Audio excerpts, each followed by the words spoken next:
nange nzanisa obbalaba.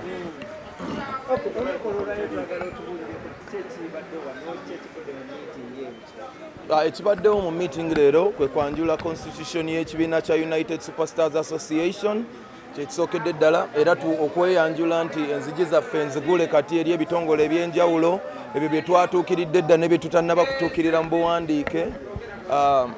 Tubadde tulangirira nti enzigi zaffe enzigule olwaleero eri ebitongole olunaku olwaleero tubadde tulambululira ba members b'ekibiina kya United Superstars Association omusingi kwe kyava era nga tubanjulira constitution y'ekibiina ng'ekibiina kati ekibalirwa mu bibiina ebimu ku bisinga amaanyi mu Uganda nti enzigi zaffe enzigule era nga tubadde tubabulya ntugenda kwongera okutambulira wamu n'okwogeza eddoboozi erimu. Yes, so tubanjulidde constitution enzigi zaffe enzigule okolagana n'ebibiina byonna mu Uganda n'ebitongole eri ebyo bye tutuukiridde ne bye tutannaba kutuukirira mu buwandiike ne mu bigambo.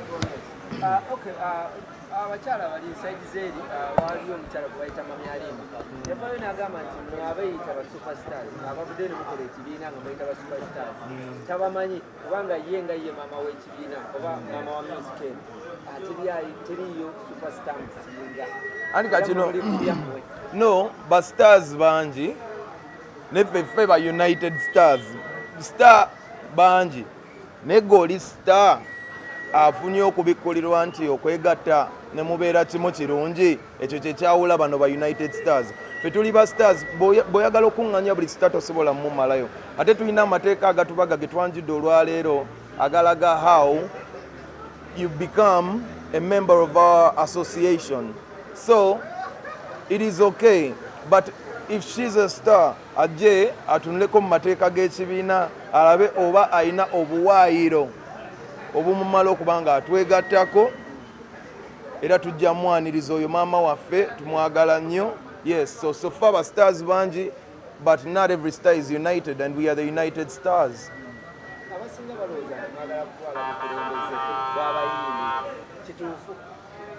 Abasinga balina endowooza yaabwe era tetujja giwakanya kuba nayo ya mugaso eri eggwanga wabula kino ekibiina kiri mu mateeka kirina constitution ekitwala.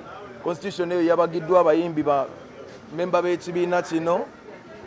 Tulina akakiiko akatutwalira nga kalondeddwa abayimbi buli omu abayimbi ab'enjawulo balinako obukulembeze. So guno omulimu gw'okuyimba obukulembeze busingirira ddala kuva mu byokola. Bwe bayagala okubeera omuyimbi akulembera ku ba tunes naye kino ekyokwegatta kyo twegasse nga ba United Stars abalina ebigendererwa ebyagala okufaanagana.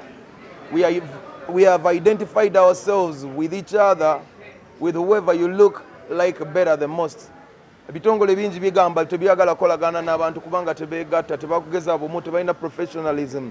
Kati tututte stage eyo mu Uganda ng'ekibiina tukuŋŋaanye tubeere organized tubeere set olw'okusobola okweyongerayo ku moving amaaso nga tuva mu covid impact eno ne crisis tulabe tugenda kuteesa tutya ffe nga ba shareholder abaasalwa omulimu gw'okuyimba abaayibadde n'ebigendererwa eri eggwanga okulaba nga tubituukako ye United Stars gy'olaba. This is the Mayanja Association obyogerako ki? This is the United Superstars Music Association. Yes. It's like Chamaryan Simbi. You don't have to save the music industry, but to save your own pockets. Simanyi oba babyogera kati sola byesiga kuba kati gwe toli muyimbi ne kati ffe nga abayimbi tumanyi lwaki twegasse era ayogera ekyo yoyo omutabuzi ayagala okumalawo kuba nti obumu covid atukubye nnyo bannayuganda tufiiriddwa bingi industry efunye impact y'amaanyi tugezako okulaba ng'ewona ebisago ebyo era ng'ekigenda okumukubutaasa kwe kulowooleza awamu ne ba stakeholder ba shareholder kati benrelatinga nabo be ba superstar bannange kubanga balina enteekateeka eri industry eno ng'ezange nga tebannagalawo omulimu gwaffe. So negasse nabo tuteese tulabe nga tutuuka ku ngeri emu tulabe engeri industry gyegenda okgenda mu maaso tulabe engeri gye tuyinza okuva mu kigo kya covid kino nga industry nga ba shareholder abaali affected. So buli omu atali muyimbi atategeera nga bwentegeera simunenya akirizibwa okuba n'endowooza ye nenze eyo y'endowooza yange. Okay, Mr. Palacio, Steve, ate kiriwo okulwanirira ddembe ly'abayimbi kati atali superstar tajja ebitongole bingi mu Uganda and Uganda Superstars Association is just one of them. Tuyina freedom of association in Uganda. Fe tuyina itinze nga ba superstar olw'ensonga tuyina amateeka agatwala ekibiina nga twagetegereza nga gatukkiriza okubeera mu kitongole kino. Era waliwo abagezaako twegattako nga tebayita kubeera mu kibiina era ne tubabuulira era ne tubawa n'endagiriro y'ebibiina ebiyinza okubayamba okusinga ku kyaffe. So noonya association mwogwa kubanga essaawa eno industry yaffe ebadde devastated bagezaako okulaba nga tugizimba tulabe engeri gyegenda mu maaso nenge eddoboozi ligenda kutuuka mangu ng'oli united ne bannaffe tuli already united and ready to move forward as a whole. This unity, this unity area between you, Wuma, and what is your step on that? No, nga bwe nkugambye Uganda is a free country and it has freedom of association and it is my individual right to associate with any association. So the United Superstars Association is favoring a better mpuliranga ebigendererwa byayo bigenda n'ebigendererwa byange ebimuko era twakkaanya. So n'ebitongole ebirala njagala obyebaza olw'emirimu emirungi bigendere ddala mu maaso tebikoma okwo. N'abasobola okwegattira mu associations endala mugezeeko okulaba nga mugatta obumu g'emaanyi. Mukyalina kaadi za Wuma abamu ku bamembers bammwe kyo kigenda kuggwa kitya? Naye musajja ono ebibuuzo by'obuuza owulira answers enkuwa nkugambye Uganda has a freedom of association. Sooka ogenda oyiga amateeka sooka ogenda okole research ku bibuuzo by'obuuza kuba kati akulaba akuwuliriza agenda kuggwamu obwesige gy'oli. Uganda erina freedom of association. Nzikirizibu ne waaka wange gwe nkugambye noonya ekibiina ekisinga okukolera okiyingiremu bannammwe mubajjemu ebyo ebyokukomparinga ebibiina kati mubabuulira information gye balina okuwulira. Abayimbi bali eyo nga tebamanyi nawa gye balina kulaga. Omuyimbi oba oli upcoming oba oli ani noonya ekibiina ekikuli okumpi ekisinza okufevaringa okiyingire onoonye wotandikira okuyambibwa okugenda mu maaso ng'omuyimbi. Tekisi lutalo lwa kibiina kino nakino ebibiina bingi bwe ntandika okumenyera ebibiina ebiri mu Uganda tasobola bimalayo.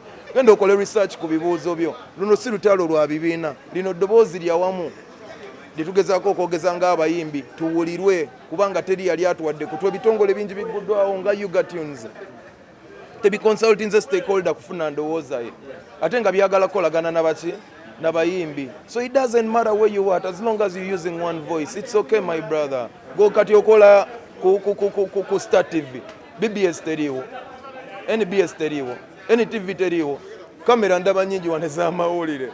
Olutalo si lwa bannamawulire olutalo lwa kufuna information gyozaayo wa ku kitebe kyo. Okay, Mr. Palaso. Yes. Omugezi w'ekibiina oba wa superstars. Tulabye bataddewo ekintu kye bayita concert. Emaze emyaka ebiri kuno. Concert egenda bayambira wa ng'abayimbi. E-concert yagirowoozezza muntu mulungi bambi yagezezaako tulowooleza naye nze ng'omuntu sirina mu mbeera esobola genda kola e-concert olw'ensonga nze kampani yange ya Team Good Music efiiriddwa ebintu bingi mu covid ono tufiiriddwa investments nyingi tufiiriddwa ebintu bingi naye nga tugenda mu maaso Uganda ogenda mu maaso gavumenti egezaako oconstructinga Uganda music industry mu busobozi bwayo naye nga nsubira yanditwebuuzizzaako esooka etaase industry eriwo emanye embeera abantu mwe bali nga tennateekawo mbeera mpya. So I think baatandikira mu P5 nga tebatandikidde mu P1 but it's never too late. We can start from now. So nze kye ŋŋamba e-concert mulimu gumu tegusobola ku recompensatinga mirimu gyonna gye nfiiriddwa mulungi naye nze saawa eno priority yange is nsaba association yaffe ewulirizibwe eri ebyo ebitongole bye twatuukiriddeko nga twagala okutuwuliriza n'ebiteeso byaffe tubyetabemu mu kukyusa music industry yaffe n'okugizimba. Ekibuuzo kyange kisembayo abasinga beesuuza akasente kana omutwalo 10 nawe ozeesuuza gavumenti zegenda era wobuzibazize kitogenda zikola.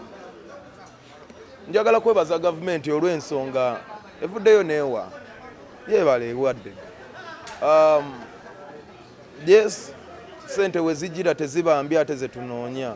Naddala ng'omulimu gwange omuntu eyaggalwa nina nze abantu bendabirira nina ebizibu bingi ng'omuntu it's okay but njagala bawulirize ba stakeholder, njagala batwebuuzeeko, njagala bawulirize bye tugattako, njagala nga tebannakashinga ssente ezo batwebuuzeeko nti is this the right person, kuba tubamanyi fifth centerpiece on the main value chain. Omuyimbi ye biggest asset olw'ensonga yasasula producer, yasasula promoter, yasasula branding, yasasula video, yasasula audio recording, yasasula ne TV nazo zimu. Omuyimbi ng'atandika asasula bamuzannye ate nga be balina omusasula nga bamuzannye.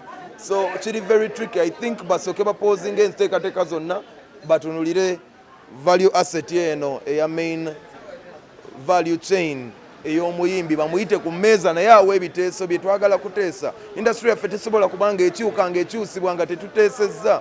Tulina bingi bye twagala okugamba eggwanga, tulina bingi bye twagala okugattako, tulina bingi bye tumanyi bye batamanyi. Kubanga singa be baali nga be bakabaka, singa be mumanyi naye mumanyi ffe kubanga music tumumanyi, tetubigeesi nga tumubaddemu kyekintu kyokka tetumanyi, batwebuuzeeko